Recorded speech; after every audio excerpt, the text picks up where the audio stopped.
Dad, the waitress has the same birthmark as the one in Mom's photo. The millionaire turned pale. Before we begin, just know, no matter where you are in the world, I'm glad you're here. The grandfather clock in the foyer chimed midnight, its resonant tones echoing through the empty corridors of the sprawling Seattle mansion.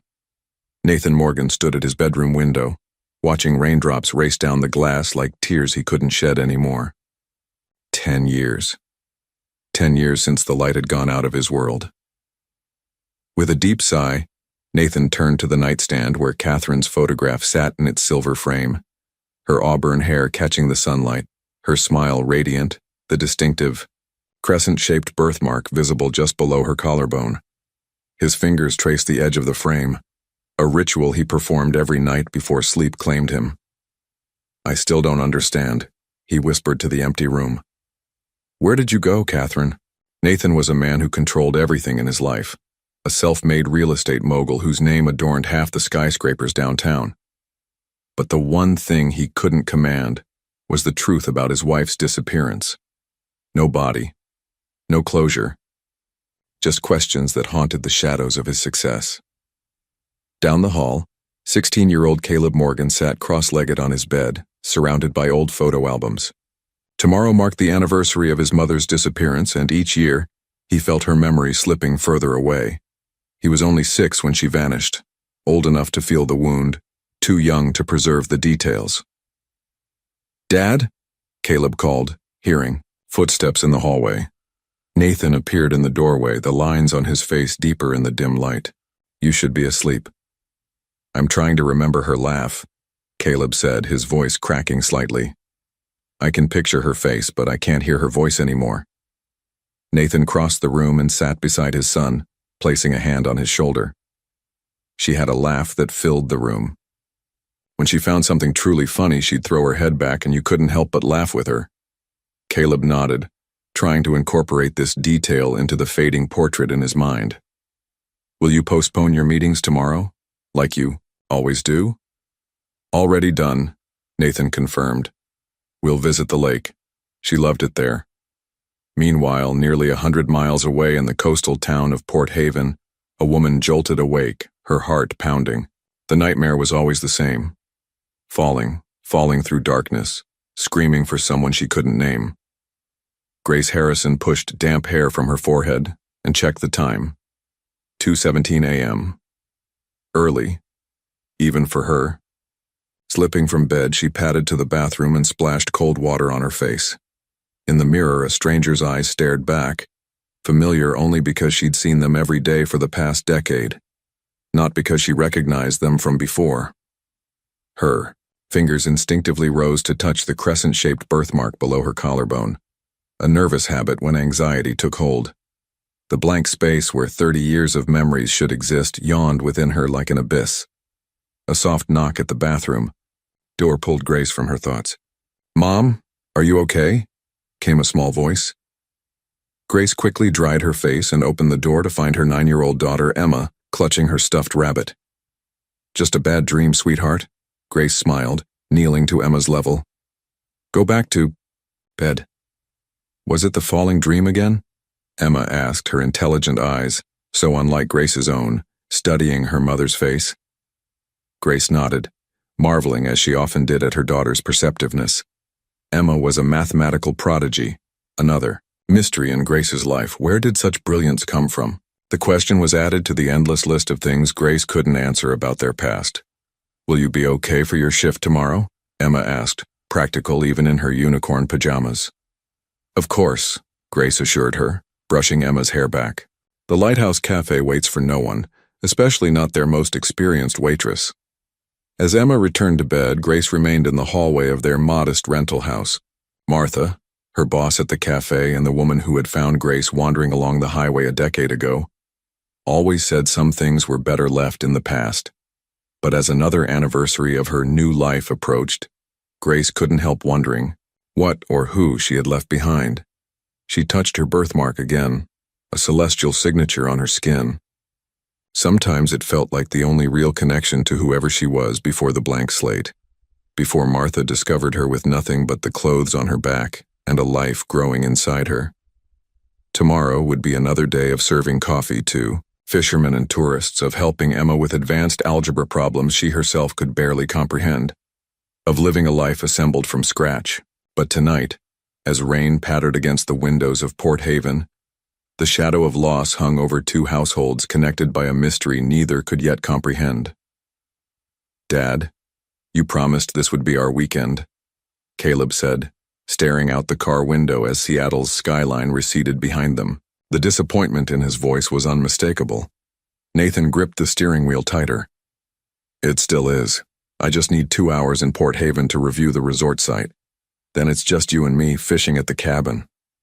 The Morgan Industries luxury resort project had been in planning for months, but Nathan had only agreed to visit Port Haven today because his business partner, Victor Reynolds, had been relentless.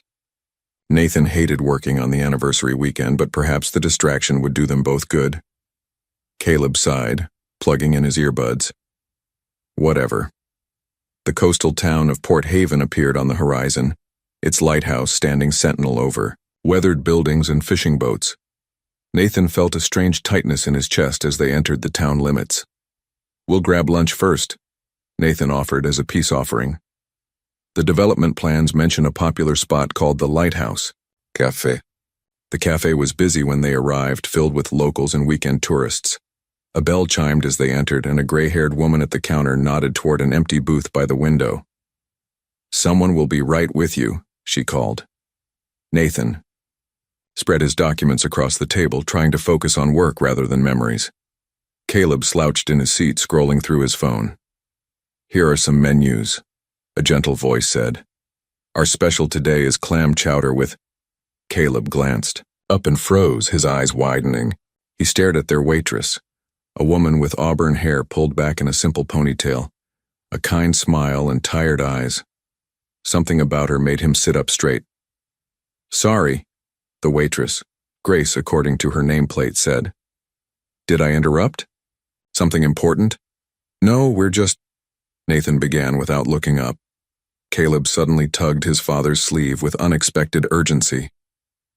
"Dad," he whispered, his voice trembling. "Dad, look. The waitress has the same birthmark as Mom, the one in the photo you keep by your bed." Nathan's head snapped up, his eyes meeting Grace's. The document in his hand fluttered to the floor. The crescent-shaped mark below her collarbone, partly visible where her uniform collar opened, was distinctive. But it was more than that. The tilt of her head, the shape of her eyes. Despite some differences and a scar near her temple that Catherine never had, the resemblance was impossible. The color drained from Nathan's face. "Sir? Are you okay?" Grace asked, taking a step back, uncomfortable under his intense stare. "I'm sorry," Nathan managed, his voice hoarse. "You just remind me of someone." Grace touched her birthmark instinctively, a gesture so familiar it made Nathan's heart stop.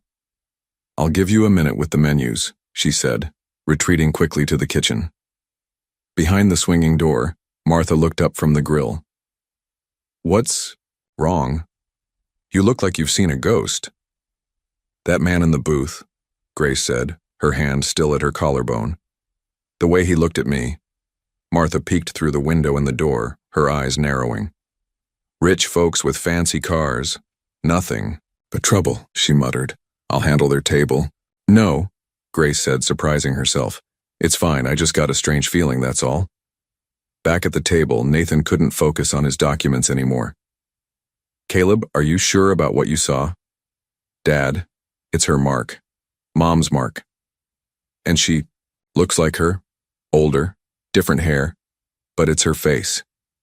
"That's not possible," Nathan whispered, but he couldn't stop watching Grace as she moved around the cafe. "Your mother disappeared 10 years ago."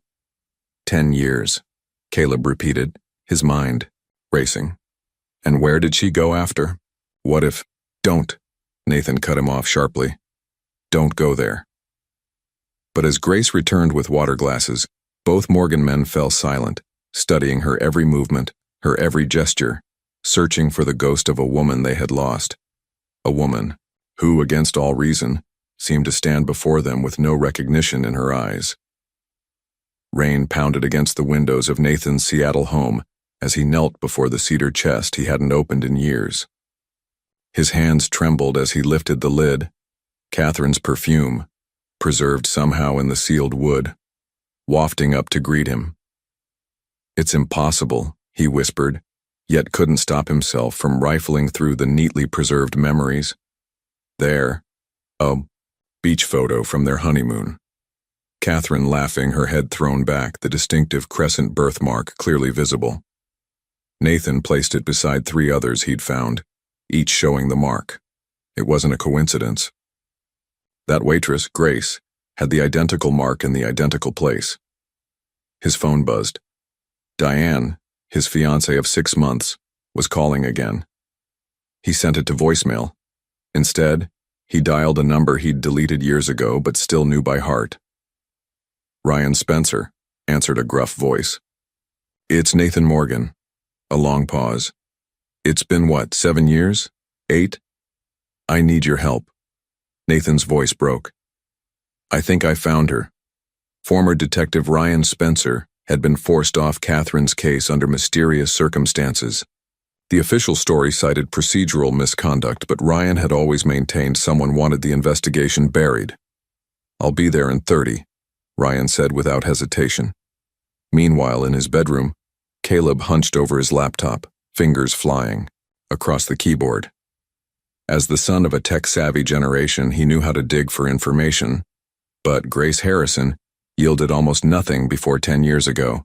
No social media, no records, no digital footprint. It was as if she hadn't existed. "She appeared out of nowhere," he murmured, "right when Mom vanished." In Port Haven, Grace tucked Emma into bed, her mind still troubled by the encounter at the cafe. "Mom, where did I get my blue eyes from?" Emma asked suddenly. "Yours are brown." The question caught Grace off guard. These moments, when Emma wanted family history Grace couldn't provide, were the hardest. "I don't know, sweetheart," she admitted. "Maybe your father. But you don't remember him?" "No." Grace touched her birthmark absently. "I wish I could tell you more about our family medical history, our ancestors." "It's okay." Emma squeezed her hand. "Martha says some mysteries aren't meant to be solved." After Emma fell asleep, Grace found herself staring at old newspapers in the local library's digital archives. Those men at the cafe had triggered something, a feeling she couldn't shake. Walking home in the moonlight, Grace made a decision. She knocked on Martha's cottage door, determined to get answers. "Grace?" "It's late," Martha said, tightening her robe. "The birthmark," Grace said without preamble. "You've never mentioned it, but you must have noticed it when you found me. It's distinctive. Someone might recognize it. Someone might be looking for me." Martha's face hardened. "Some things are better left forgotten. That's not your decision to make." Grace's voice rose uncharacteristically. "I have a right to know who I am." Martha sighed, suddenly looking every one of her 70 years. "Come in. There's something I should have told you years ago." Back in Seattle, Ryan examined the cafe photos Nathan had taken surreptitiously. "The resemblance is striking," Ryan admitted, "but Catherine would be 10 years older now. People change." "Look at the birthmark," Nathan insisted. "That can't be coincidence." Ryan's expression grew serious. "I'll look into Grace Harrison, but Nathan—" He hesitated. "If this is Catherine, there's a bigger question. Why hasn't she come home?" Across town, Victor Reynolds frowned at his phone screen, a text from the Port Haven project manager. Morgan was at the Lighthouse Cafe today, seemed disturbed by something, left without reviewing the site. Victor dialed quickly. "Diane, we need to talk about Nathan. I think we have a situation that needs controlling." In Port Haven, Martha's hands shook as she poured tea. "I knew who you were the moment I found you on that road," she finally said. "Bleeding, pregnant, with no memory. I recognized you because I had worked for a wealthy family in Seattle until just months before. Then why didn't you—" "Because," Martha cut in, her voice suddenly fierce, I was protecting you from powerful people who wanted you dead. Ryan Spencer sat in his car outside Port Haven Hospital, rain drumming on the roof as he reviewed his notes. 20 years as a detective had taught him to trust his instincts, and right now, they were screaming. The hospital administrator had been reluctant at first, but Ryan's former badge still carried weight. The records were clear. 10 years ago, a Jane Doe arrived with severe head trauma, pregnant and suffering from complete amnesia. The timing aligned perfectly with Catherine's disappearance. His phone buzzed. A text from his contact in Seattle. Martha Sullivan worked as Morgan's housekeeper until fired for alleged theft months before Catherine vanished. Terminated by Victor Reynolds, not Nathan. Ryan's eyes narrowed. This was no coincidence. Inside Martha's cottage, Grace sat stunned as her world tilted on its axis. The family you worked for was at the Morgans. That man today, he recognized me. Martha nodded grimly. Nathan Morgan. I was their housekeeper for 7 years. And his wife disappeared, Grace whispered, connecting the dots. The woman in the birthmark photo you showed me. You think I'm her? I don't think I know, Martha said firmly. Catherine Morgan vanished the same night I found you half dead on that coastal road. But why hide me? Why not take me to the hospital? In Seattle? To my family? Martha's hands trembled. Because Victor Reynolds tried to kill you and I couldn't let him finish the job. In Seattle, Nathan paced his study as Caleb shared his findings.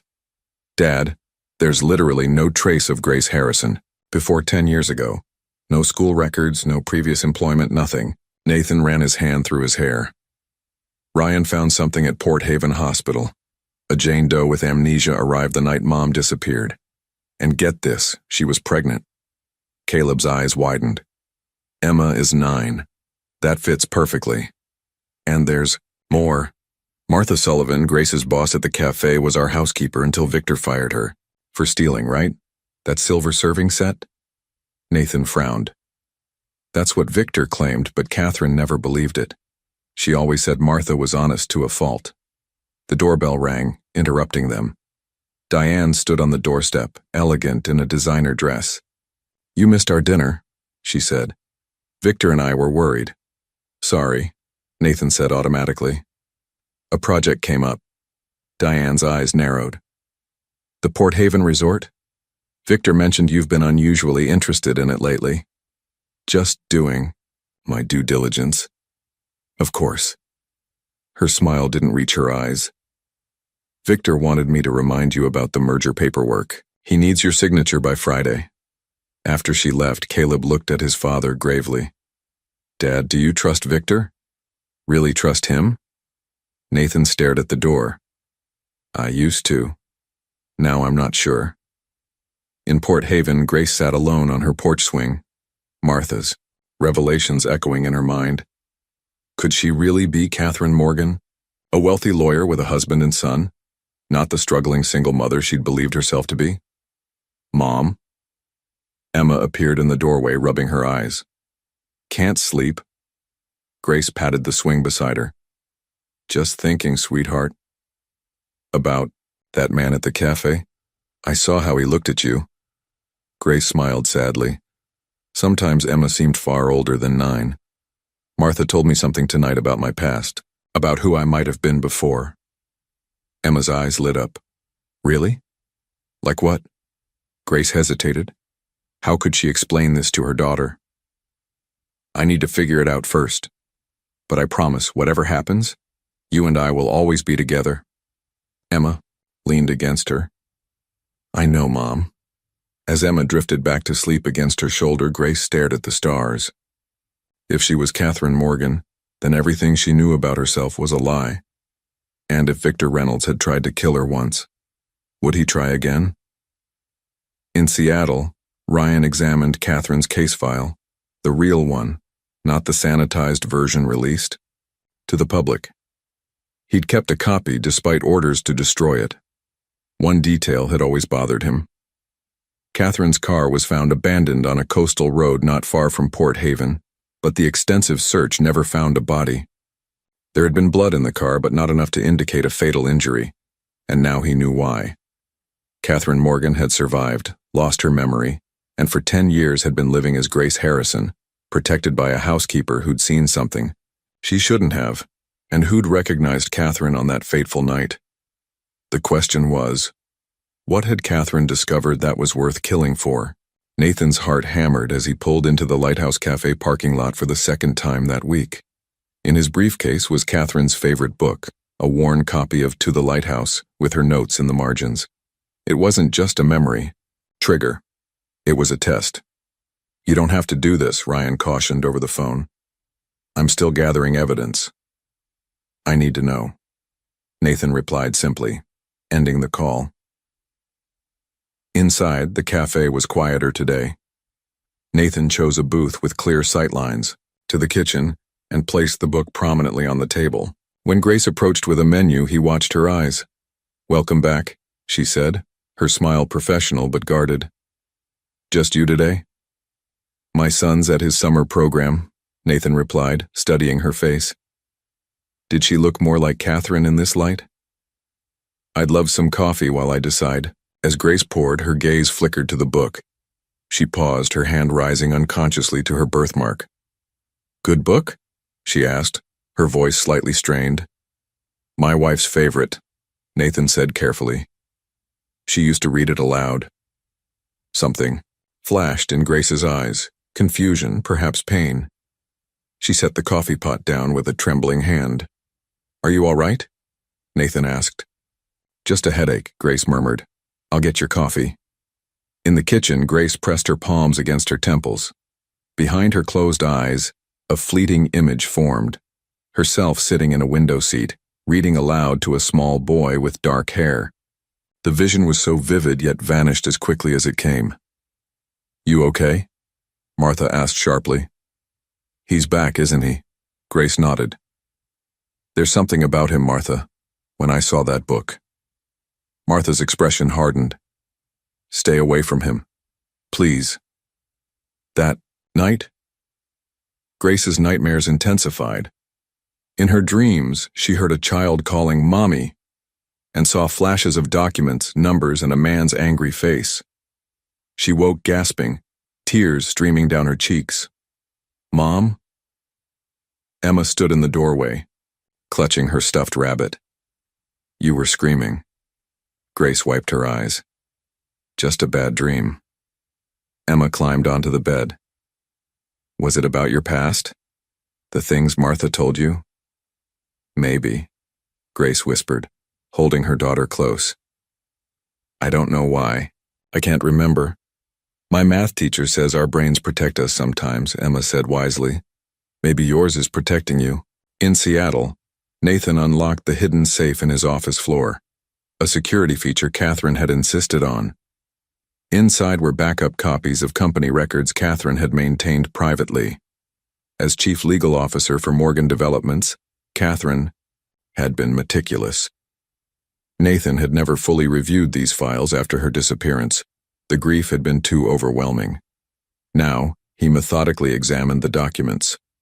Most were routine contracts, but one folder was marked simply with a red question mark.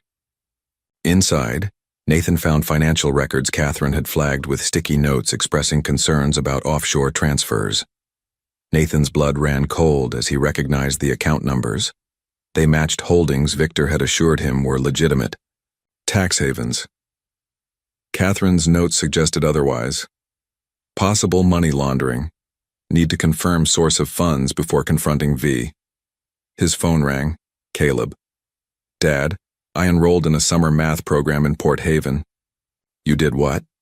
It's the Anderson Institute program, very prestigious. Caleb's tone was too innocent. And guess who's in it? Emma Harrison, Grace's daughter. Nathan sighed. Caleb, we can't just invade their lives based on a hunch. It's more than a hunch, and you know it. Emma's a math prodigy, Dad. Just like Catherine, Nathan finished quietly. Catherine's mathematical gift had been exceptional. She'd nearly pursued a career in mathematics before choosing law. After hanging up, Nathan stared at Catherine's notes again. What if her disappearance wasn't an accident but connected to what she'd discovered about the company's finances? In Port Haven, Grace sat on the beach at dawn, watching waves crash against the shore. The nightmares left her exhausted but strangely alert, as if her mind was fighting to wake from a longer sleep. The book in the cafe, Nathan Morgan's intense gaze, Martha's revelations, the flashes of memory, all pieces of a puzzle she wasn't sure she wanted to complete. If she was Catherine Morgan, what did that mean for her life as Grace? For Emma? As the sun rose over the water, Grace made a decision. She would find the truth, whatever it cost. She owed it to the woman she might have been, and to the daughter who deserved to know her true heritage. What she didn't know was that forces were already converging, bringing the past rushing toward her with the inevitability of the tide. "You look absolutely stunning," Diane purred, adjusting Nathan's bow tie in the mirror. The charity gala had transformed the Seattle Art Museum into a glittering wonderland of wealth and influence. "Tonight's the perfect night to announce our engagement." Nathan stiffened. "We didn't discuss making an announcement." Diane's smile remained fixed, but her eyes hardened. "We've been engaged for 6 months, Nathan. People are starting to talk." "I'm not ready," he said firmly, thoughts of Grace, of Catherine, consuming his mind. "It's been 10 years, Diane said, her voice softening with practiced sympathy. "Catherine would want you to move on." Nathan wondered if that were true. He wondered more whether Catherine was truly gone at all. Throughout the evening, he moved, mechanically through conversations with Seattle's elite, nodding at appropriate moments while his mind drifted to Port Haven. Victor appeared at his elbow during a rare moment alone. "You seem distracted," Victor observed, handing him a scotch. "The Port Haven project?" Among other things, Victor studied him carefully. "I spoke with Diane. She's concerned about you." "I'm fine," Nathan replied, more sharply than intended. "Good, good. By the way, those old financial records you mentioned reviewing, completely unnecessary. We restructured all those accounts years ago." Nathan's instincts flared. He hadn't told Victor which records he was examining. "Just being thorough," he said casually. "Catherine always emphasized complete documentation." Victor's expression flickered at Catherine's name. "Indeed she did. Excuse me, I see the mayor." Watching him walk away, Nathan felt a chill. In 15 years of friendship and business partnership, had he ever truly known Victor Reynolds? Meanwhile, in Port Haven, Caleb Morgan arrived at the Anderson Institute's summer mathematics program with a mission that had nothing to do with equations. The prestigious program accepted only 20 students nationwide, and Emma Harrison was among them. Finding her was easy. She was the youngest person in the classroom, a small girl with serious eyes working through advanced calculus while teens around her struggled with simpler problems. "Is this seat taken?" Caleb asked, gesturing to the desk beside hers. Emma glanced up, assessing him with surprising intensity for a 9-year-old. "It's available. You're new." "Caleb," he introduced himself, deliberately omitting his last name. "Just arrived yesterday." "Emma Harrison," she replied. "Are you here for the full 6 weeks?" "That's the plan." He pulled out his materials, stealing glances at her profile. The shape of her nose, the curve of her eyebrow, there was something distinctly Morgan about her features. His father's skepticism aside, Caleb felt increasingly certain Emma was his half-sister. During lunch, he carefully steered their conversation toward family. "My dad and I moved around a lot," he lied smoothly. "What about you? Lived here long?" "All my life," Emma said, unwrapping her sandwich. "Well, all that I remember anyway. I was born right after my mom came to Port Haven." "Both your parents live here?" Emma's expression clouded. "Just my mom. I don't have a dad. Or I do, somewhere. But Mom doesn't remember him." Caleb nearly choked on his water. "Doesn't remember?" "Mom has amnesia," Emma explained matter-of-factly. "She doesn't remember anything from before 10 years ago. Martha, she's kind of like my grandma. Found Mom on the road after an accident. Mom was already pregnant with me." Caleb's heart pounded. This was better than he'd hoped. That must be hard. Emma shrugged with forced nonchalance. Sometimes I catch her staring at her reflection like she's looking for someone else in the mirror. She thinks I don't notice, but I do. Over the next few days, Caleb and Emma formed an unexpected friendship. Despite their age difference, Emma's intelligence made her appear in the classroom, and Caleb found himself genuinely enjoying her company. He learned that Emma shared his love of chess, a game Catherine had taught him before she disappeared. Emma even played with the same unusual opening strategy Catherine had favored. "Where did you learn to play like that?" he asked after she'd nearly defeated him. "Taught myself from books," Emma said proudly. "Mom's terrible at chess." One afternoon, as they walked from the institute to the Lighthouse Cafe where Grace was working, Caleb gathered his courage. "Emma, has your mom ever tried to find out who she was before? Get her memory back?" The girl's face grew serious. "She's tried different doctors, but nothing works. Martha always said it was better not to dig up the past. But lately," she hesitated. "Lately, Mom's been having nightmares and headaches. She says she sees flashes of things but can't hold on to them." As they approached the cafe, Caleb saw his father's car in the parking lot. He hadn't told Nathan he'd be here today. Through the window, he watched his father and Grace in conversation, an unmistakable tension between them. When Grace turned to serve another table, Caleb saw his father's expression, a mixture of hope and heartbreak that made his chest ache. Inside, Grace noticed Caleb immediately, her eyes widening as she took in his features that echoed Nathan's. "Mom, this is my friend Caleb from the program," Emma said cheerfully.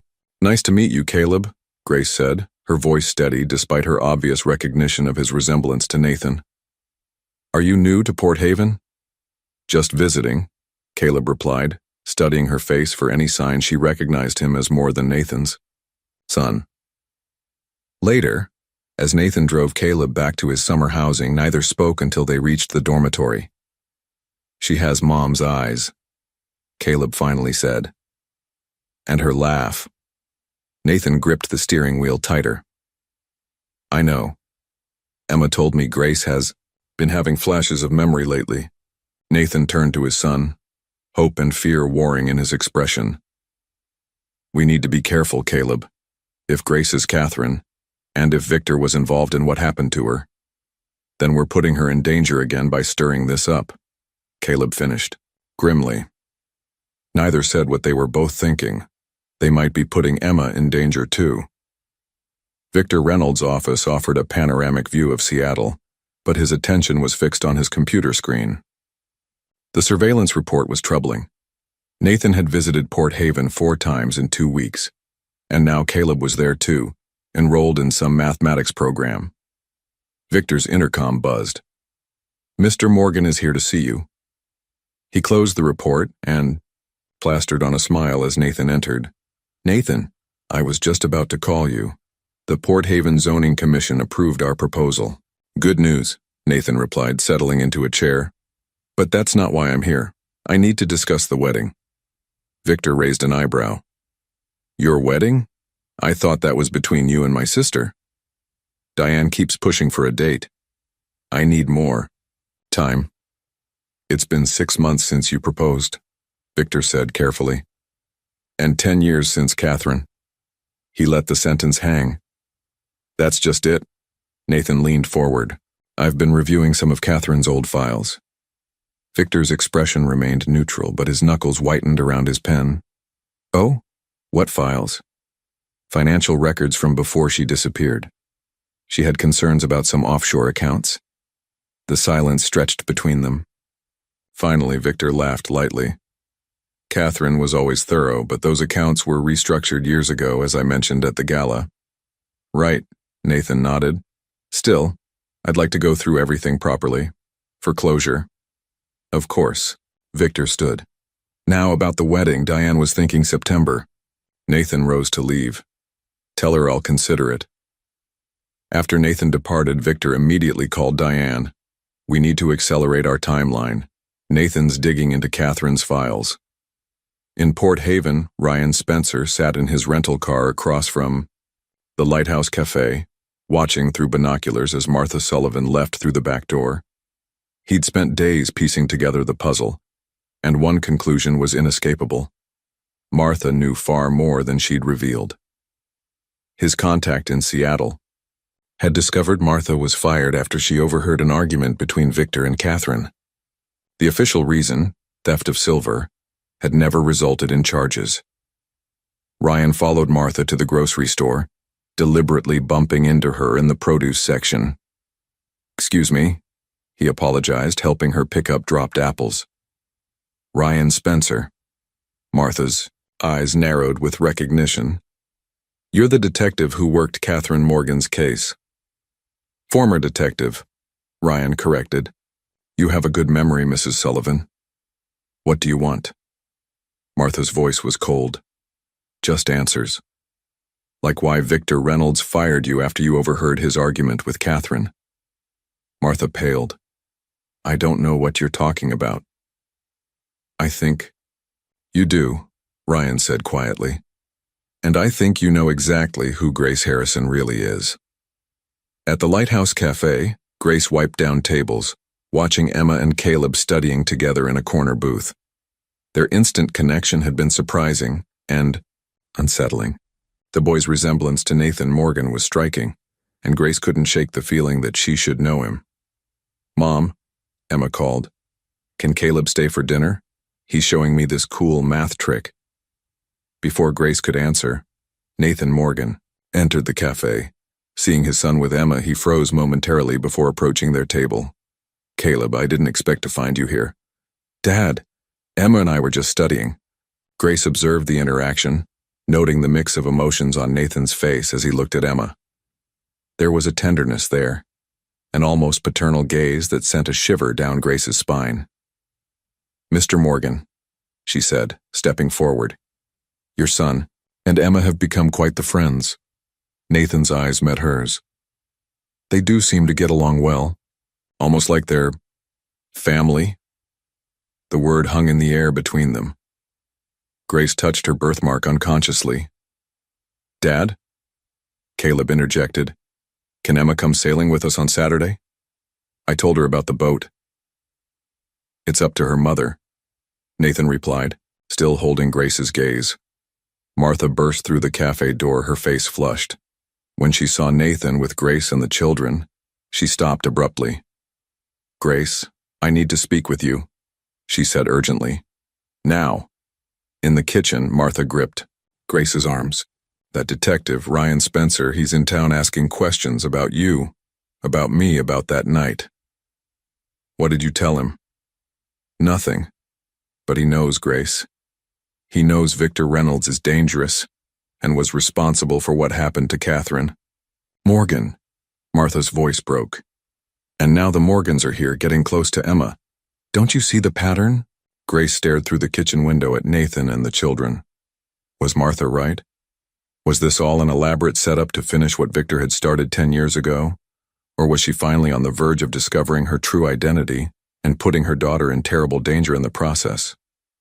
"Just trust me," Caleb whispered to Emma as they slipped away from the mathematics building during lunch break.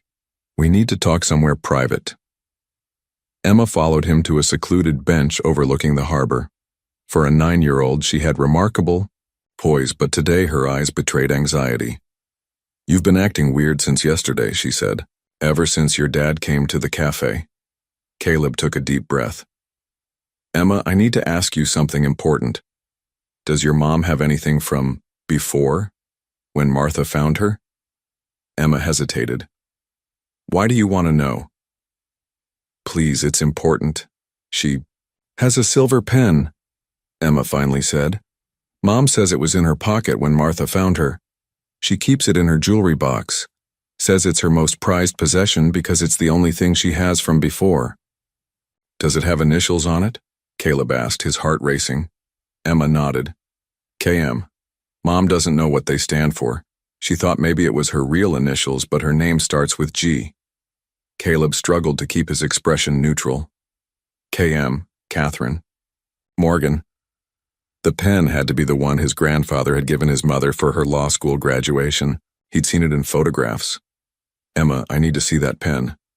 "Why?" Her eyes narrowed with sudden suspicion. "What aren't you telling me, Caleb?" He hesitated, torn between the truth and protecting her. "I think I might know who your mom was." Before the accident. Meanwhile, in Seattle, Nathan knelt before Catherine's antique jewelry box. Over the years, he'd looked through it countless times, but always focused on the visible items. Her wedding ring, the pearl earrings he'd given her for their 5th anniversary, the locket with Caleb's baby picture. Today, something Ryan had mentioned nagged at him. Catherine had always been cautious, keeping backup copies of important documents. What if Nathan ran his fingers along the inside of the drawer, feeling for irregularities? Near the back, he felt a slight give in the wood. Pressing firmly, he heard a click as a false bottom released, revealing a hidden compartment. Inside lay a small leather-bound journal he'd never seen before. With trembling hands, Nathan opened it. Catherine's elegant handwriting filled the pages, dated entries, the last from the very day she disappeared. As he read, his blood ran cold. April 15th. Found discrepancies in the Cayman transfers. Amounts don't match official records. Need to investigate further. April 30th. Offshore accounts definitely being used for something unauthorized. Large sums moving through shell companies with no legitimate business purpose. Victor's fingerprints all over this. May 10th. Confirmed my suspicions. Victor using Morgan Developments to launder money for East Lake casino investors. Amounts in millions. Confronted him today. He threatened me, said I don't understand what I'm dealing with. Taking evidence to Nathan tomorrow. May 11th. Doctor confirmed pregnancy today. 8 weeks along. Haven't told Nathan yet, wanted to be sure first. We'll tell him tomorrow after we deal with the Victor situation. A new baby. Caleb will be so excited to be a big brother. The final entry dated May 12th, the day Catherine vanished, was incomplete. Meeting Victor at office tonight. He claims he can explain everything. Taking copies of all documents just in. The entry ended abruptly. Nathan sat back, overwhelmed. Catherine had discovered money laundering within their company.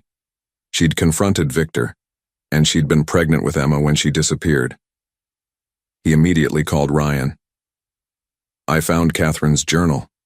She discovered Victor was using the company to launder money. And Ryan, she was pregnant when she disappeared. 8 weeks. The timing matches perfectly with Emma's birth. This gives Victor clear motive, Ryan replied grimly. I'll start building a case. But Nathan, we need more than a journal to prove what happened to Catherine. Across town, Victor Reynolds studied the security footage from Nathan's house, footage from cameras Nathan didn't know existed. He watched as Nathan discovered the hidden compartment in the jewelry box. He found it, Victor said to Diane, who stood behind him. The journal. What exactly did Catherine write in it? Diane asked, her voice tight. Enough to destroy us both. Victor closed his laptop. Accelerate the wedding plans, and arrange for me to visit our Port Haven property tomorrow. It's time I met this Grace Harrison myself. In Port Haven, Emma led Caleb into her house after school. Mom's still at work. The pen is in her bedroom. In Grace's modest bedroom, Emma opened the small wooden jewelry box on the dresser. Nestled among a few simple pieces was an elegant silver pen. Caleb stared at it, recognition washing over him. That's it, he whispered, picking it up carefully. The engraving was unmistakable. Catherine Morgan, Juris Doctor, with pride, Mom, and Dad. You know what KM stands for, don't you? Emma demanded. Caleb nodded slowly. Catherine Morgan, my mother. Emma's face went pale. What are you saying? Your mom. Caleb struggled to find the words. I think she's my mom too. I think she's Catherine Morgan. Emma backed away. That's impossible. My mom is Grace Harrison. Think about it, Emma. Your mom appeared in Port Haven 10 years ago with amnesia, pregnant, with you. My mom disappeared 10 years ago. This pen belonged to her. He held it up. These are her initials, her law school graduation gift. Emma shook her head, tears forming. Why wouldn't she remember me? Remember you? The car accident, the head trauma Martha told you about. She lost her memory. But why didn't your dad find her? Why didn't anyone look here? They did look. Everywhere. But if someone tried to hurt her, tried to kill her, maybe Martha was protecting her by keeping her hidden. Emma sat on the edge of the bed, processing this impossible information. If you're right, that would make us brother and sister, Caleb finished. Half-siblings, technically. They sat in stunned silence until they heard the front door open. Emma, are you home? Grace called. Quickly, Caleb placed the pen back in the jewelry box, but not before Grace appeared in the doorway. What are you two doing in my bedroom?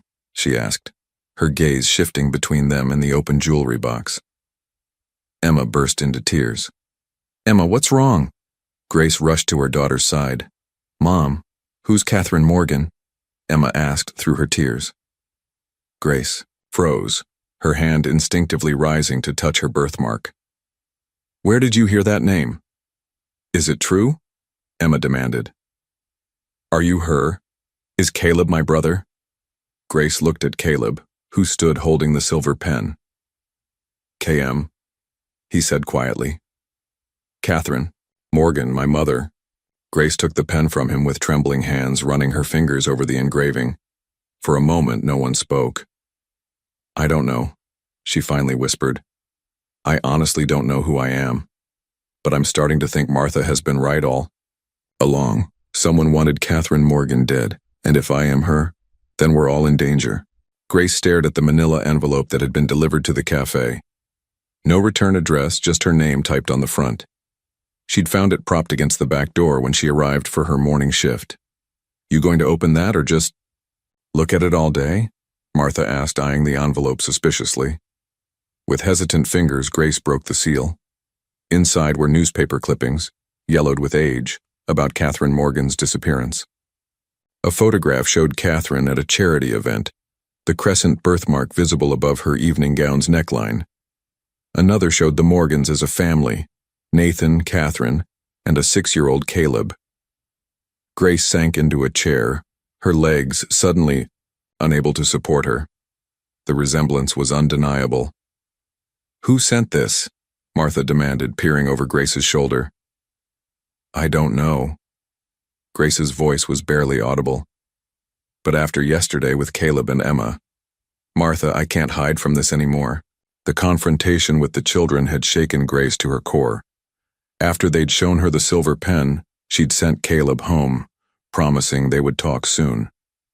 Emma had cried herself to sleep, confused and frightened by the possibility that everything she knew about her family might be a lie. It's that detective, isn't it? Martha's face hardened. Ryan Spencer. He's stirring all this up.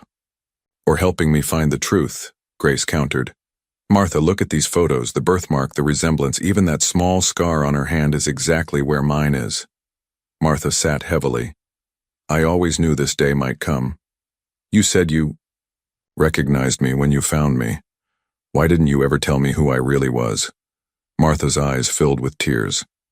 Because I was there the night Victor Reynolds threatened to kill Catherine if she exposed him. I overheard them arguing in his office. When I was cleaning late, that's why he fired me. Claimed I stole silver to discredit me if I ever said anything. Grace felt the blood drain from her face. And then when you found me, bloodied by the roadside car wrecked down the embankment, I recognized you immediately as Catherine Morgan. I thought you were dead at first. Martha's voice broke. When I realized you were breathing but had no memory, I made a choice. I couldn't take you to a hospital. Victor would have found you there. So I brought you to my cousins in Port Haven. When we discovered you were pregnant, I helped you build a new life as Grace Harrison. Grace closed her eyes, absorbing this, confirmation of what she'd begun to suspect. You were protecting me. And Emma, once she was born, Martha added fiercely. Victor Reynolds is a powerful man with dangerous connections. If he'd known you survived, The cafe door chimed and Emma burst in, her face alight with excitement. "Mom, you'll never believe what Caleb told me about his family. His dad, Mr. Morgan, owns this huge company and they have a house with an actual library in it and—" She stopped, noticing the tense atmosphere and the photographs spread across the table. Grace quickly gathered the clippings. "Sounds like you had a good day with Caleb." "Mom," Emma approached cautiously, "have you been thinking about what we showed you yesterday? About the pen and Catherine Morgan?" Grace exchanged a glance with Martha. "Yes, sweetheart, I have. Caleb says his dad, Mr. Morgan, found some kind of journal that proves someone tried to hurt his mom. He says his dad wants to talk to you." Grace felt a chill. "When did Caleb tell you this?" "Just now." They're both outside in their car. Grace rushed to the window. Sure enough, Nathan's sleek black car was parked. Across the street, Nathan and Caleb visible inside. "They've been waiting for me to tell you they're here," Emma explained. "Caleb was worried you'd run away if they just came in." Martha gripped Grace's arm. "Don't go out there, we don't know if we can trust them." Grace gently removed Martha's hand.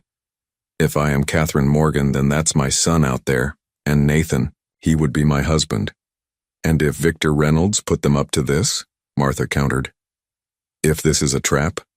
Grace touched her birthmark, a habit she now realized might have belonged to Catherine. "I had another memory flash last night. Stronger than before, I was arguing with a man in an office. He was threatening me. Then later, driving on a mountain road, headlights appearing in my rearview mirror, getting closer and closer." Martha's face paled. "Victor ran you off the road that night." Grace nodded slowly. "I think he did. And I think it's time I stopped hiding."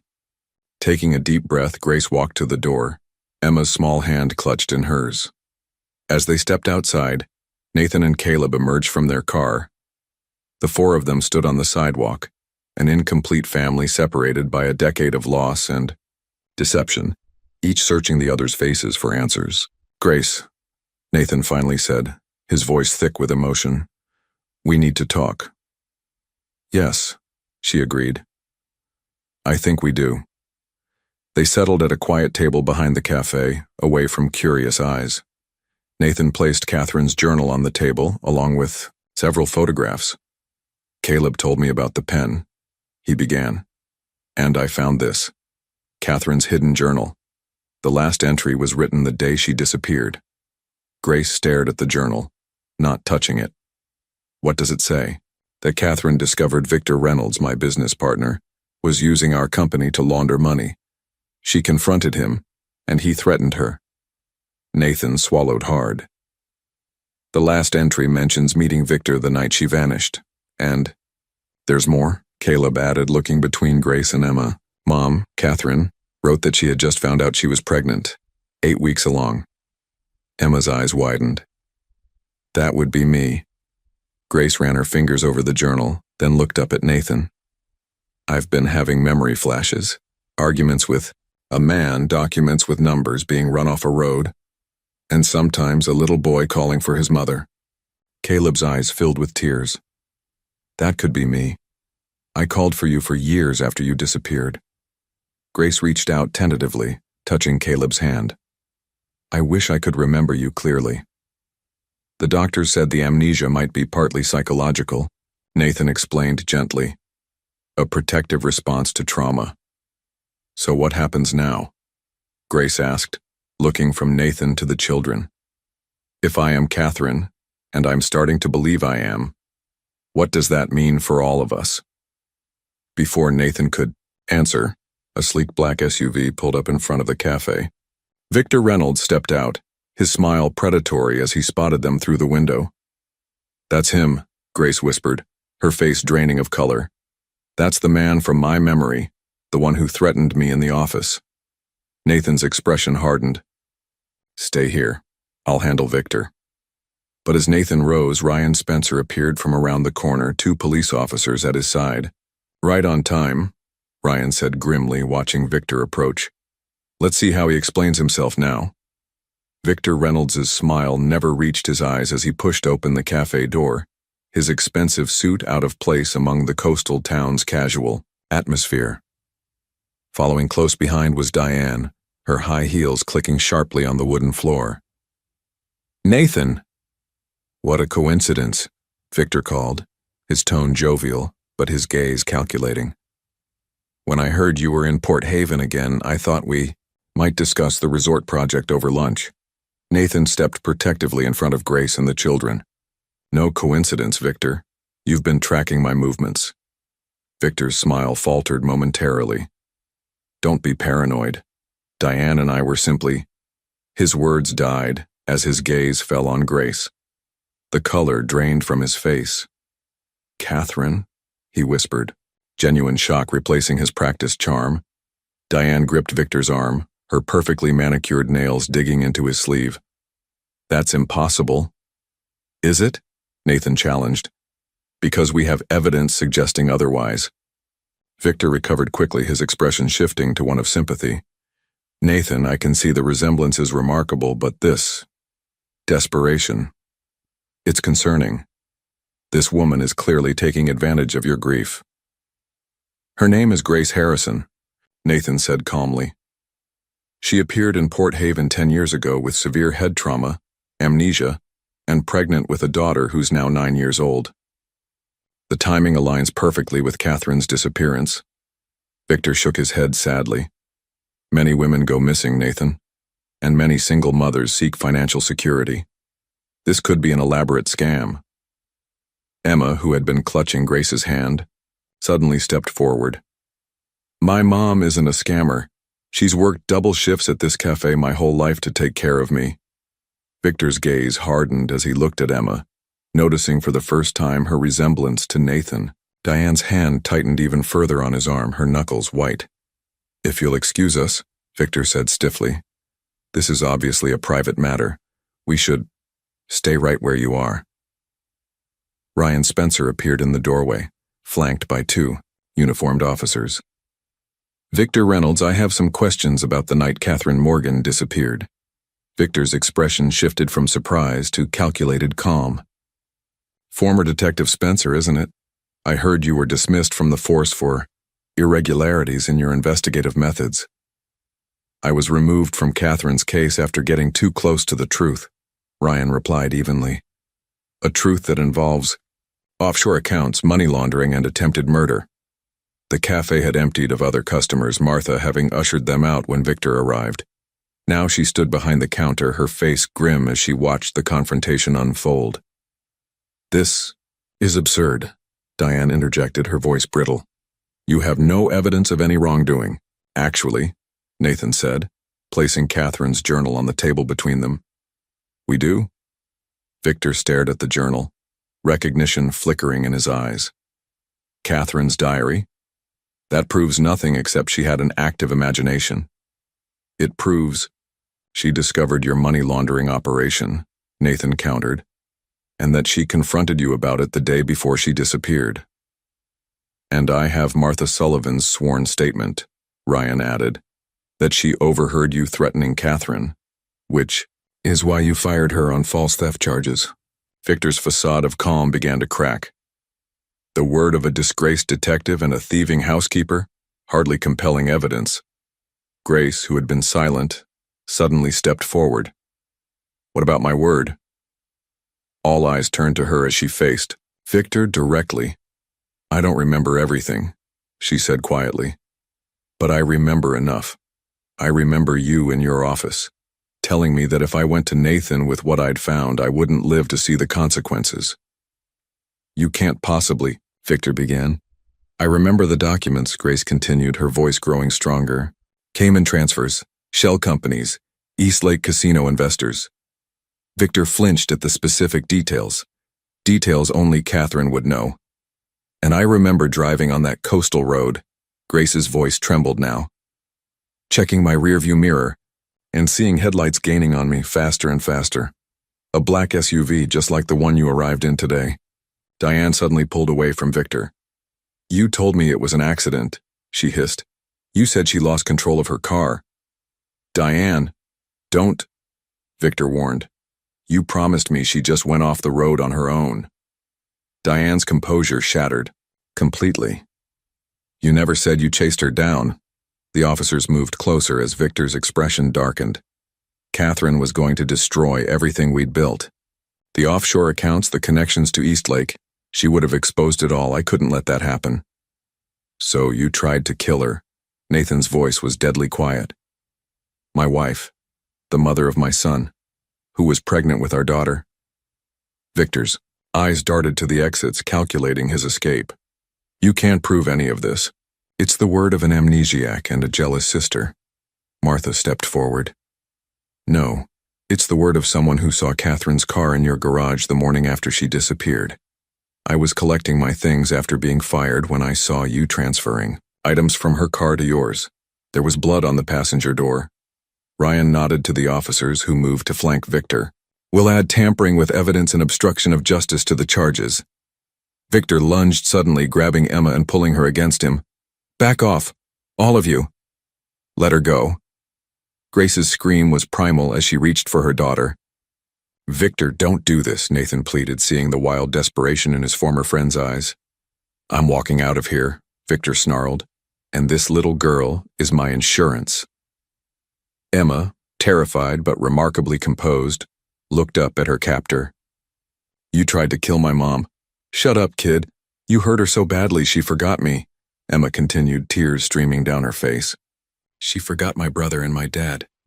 You stole our whole family. Victor's grip loosened fractionally as confusion crossed his face. In that moment, Caleb, who had been inching around behind them, brought a serving tray down hard on Victor's head. Victor stumbled, releasing Emma, who ran to Grace's arms. The officers rushed forward, subduing Victor as he tried to recover. Diane backed toward the door. I had nothing to do with this. He told me Catherine just disappeared. Ryan gestured to the third officer waiting outside. Diane Reynolds, we have questions about your involvement in covering up your brother's crimes and your relationship with Nathan Morgan thereafter. As the officers led Victor and Diane away, the cafe fell silent. Nathan, Grace, Caleb, and Emma stood together, a family fractured by violence and deception, now facing the possibility of reunion. Emma looked up at Grace, her small face serious. Are you my mom, or are you Catherine Morgan? Grace knelt before her daughter, tears flowing freely. I'm both, sweetheart. I'm the woman who raised you and loved you every day of your life, and I'm beginning to remember being the woman who first carried you beneath her heart. She opened her arms and Caleb stepped into them hesitantly. The boy who had lost his mother at 6 was now 16, but as Grace held both children, something inside her shifted, a broken piece finding its place. Nathan watched, his own eyes wet with tears. Catherine, he whispered. Grace looked up at him, her expression a complex mixture of recognition and uncertainty. I think I'm finding my way back. The Seattle Times headline read, Business tycoon arrested, Victor Reynolds charged in. Decade-old attempted murder case. Below it, a smaller headline, Missing heiress Catherine Morgan found living as waitress with amnesia. Grace, now legally petitioning to be recognized as Catherine Grace Morgan, folded the newspaper and set it aside. The media frenzy had forced them to retreat to Nathan's lake house, away from the reporters camped outside both her Port Haven cottage and the Seattle mansion. The DNA results came back, Nathan said, entering the room with an envelope. Not that we needed them, but the prosecutor wanted everything documented. Grace took the envelope with trembling hands. The scientific confirmation of what her heart had already accepted. She was Catherine Morgan, and Emma was Nathan's biological daughter. What happens now? She asked, looking out at the tranquil lake where she'd apparently spent many summers before her memory loss. Victor and Diane are being held without bail. The charges are extensive: attempted murder, fraud, money laundering, obstruction of justice. Martha's testimony about seeing your car was crucial. Will Martha face charges for hiding me? Nathan shook his head. The prosecutor sees her as having saved your life. They're treating her as a witness, not an accomplice. From the dock outside, they could see Caleb teaching Emma to fish. The children had formed an instant bond, though the circumstances remained overwhelming for everyone. The company's reputation is in tatters, Nathan continued. I've started the process of making restitution to clients affected by Victor's schemes, but the financial damage is substantial. Grace touched her birthmark absently. And what about me? Legally, I mean. The attorneys are working on restoring your identity. It's complicated. You've been legally dead for 10 years. But with the DNA confirmation and witness testimonies, they're expediting everything. She nodded, still struggling to reconcile her two identities. I want to keep both names. Catherine Grace Morgan. Both women are part of me now. Of course, Nathan agreed softly. A medical team had been working with Grace, attempting to recover more of her memories. Progress was slow and fragmentary. A child's birthday party here, a legal argument there, flashes of her life with Nathan. But the doctors were optimistic that more would return with time. The press won't leave us alone, Grace sighed. Every outlet wants the exclusive story of the amnesiac heiress. We'll weather it together, Nathan promised, though both knew rebuilding. Their relationship would be the greatest challenge of all. Outside, Emma's laugh rang out as she reeled in her first fish, Caleb cheering beside her. For all the legal complications, financial repercussions, and medical uncertainties that sound, half-siblings finding joy together after a decade of separation, was the first true healing. Dawn light filtered through pine trees as Catherine Grace sat on the lake house porch, wrapped in a blanket against the morning chill. 3 weeks had passed since the confrontation at the cafe. 3 weeks of police interviews, medical examinations, and awkward attempts at family bonding. Caleb emerged from the house, 2 steaming mugs in hand. Couldn't sleep either. She accepted the coffee with a grateful smile. At 16, Caleb showed surprising sensitivity to the complexity of their situation. The nightmares are different now. Less frightening, but more confusing. Because you're remembering more. Fragments. Yesterday I remembered teaching you to ride a bike. You fell and scraped your knee but refused to cry. Caleb's eyes brightened. I was 5. You said Morgan men were tough but smart enough to wear knee pads next time. Their shared laugh faded into comfortable silence. Inside, Emma was still struggling. The transition from modest Port Haven life to sudden wealth and a new family identity had overwhelmed her. Yesterday she'd locked herself in her room after Nathan had casually mentioned enrolling her in a prestigious Seattle academy for gifted children. You can't just decide my future, she'd shouted through the door. You weren't there for 9 years. You don't get to be my dad now. Catherine Grace had winced at Nathan's pained expression. Later, she'd found him staring at old family photos, grief etched across his face. She'll come around, she'd offered, though uncertainly. It's not just Emma, Nathan had admitted.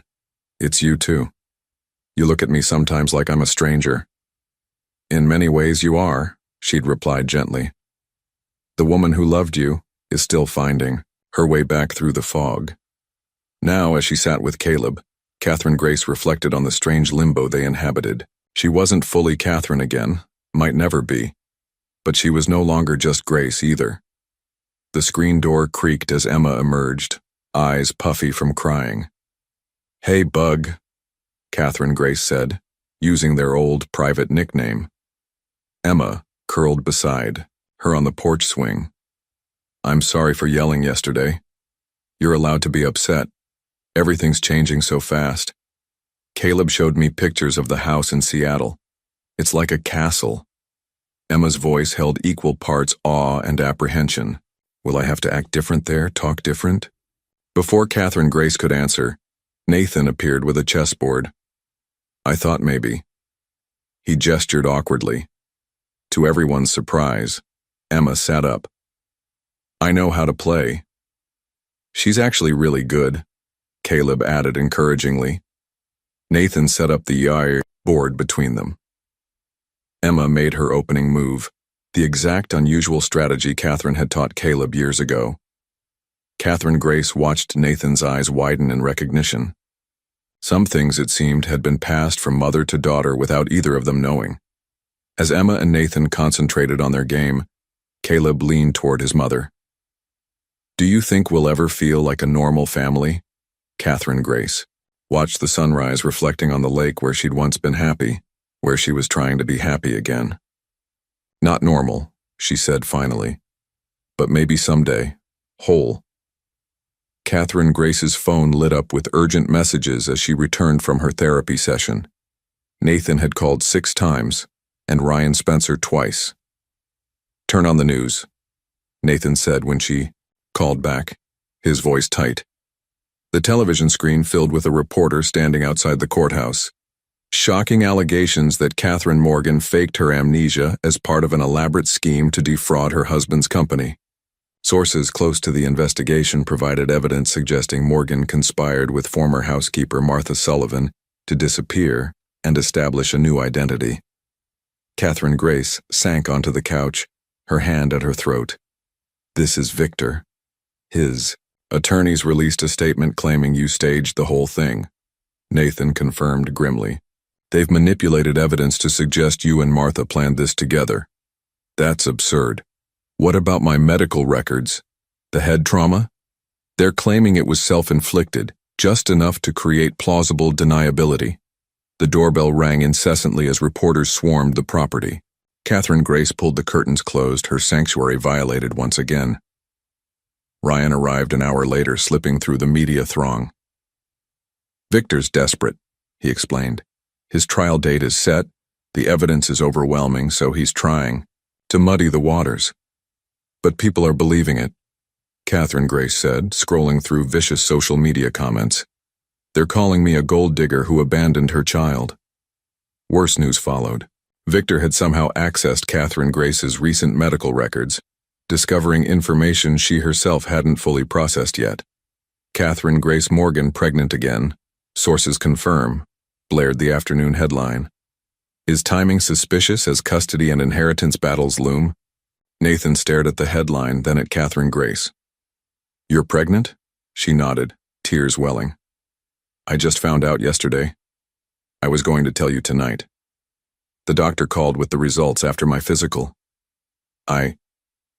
Nathan struggled for words. How did Victor even get this information? "He still has connections," Ryan said grimly. "Hospital staff, probably." The children arrived home from their afternoon with Martha to find their parents in shocked silence. Caleb immediately grasped the situation, protectively steering Emma away from the news coverage. Later that night, after the children had gone to bed, Catherine Grace found Nathan on the dock, staring at the still water. "I'm sorry you found out that way," she said softly. "It's not your fault." He didn't turn. "Are you okay with this? A baby, with everything else going on?" She sat beside him, their reflections rippling together in the water. "I don't know, I'm terrified. But also, this pregnancy, unlike with Emma, I'll remember. We'll experience it together, the way it should be." She hesitated. "If that's what you want." Nathan took her hand, his touch still new yet somehow familiar. "What I want is for you to choose freely without pressure. Catherine or Catherine Grace, whoever you decide to be, I just want you to be happy." For the first time since their reunion, Catherine Grace leaned her head on his shoulder, and together they watched the moon ripple across the lake, their future as uncertain and full of possibility as the shimmering water. The headlines had finally faded as Victor and Diane's trial began, public interest in the Morgan family giving way to the sensational courtroom drama. For Catherine Grace, it meant a chance to breathe, to focus on the internal journey rather than external pressures. "I want to do something," she announced at breakfast, 3 months after their world had been upended. "A ceremony of sorts." "What kind of ceremony?" Emma asked, her relationship with her mother having stabilized even as she continued adjusting to Nathan's presence in their lives. "A ceremony about my birthmark."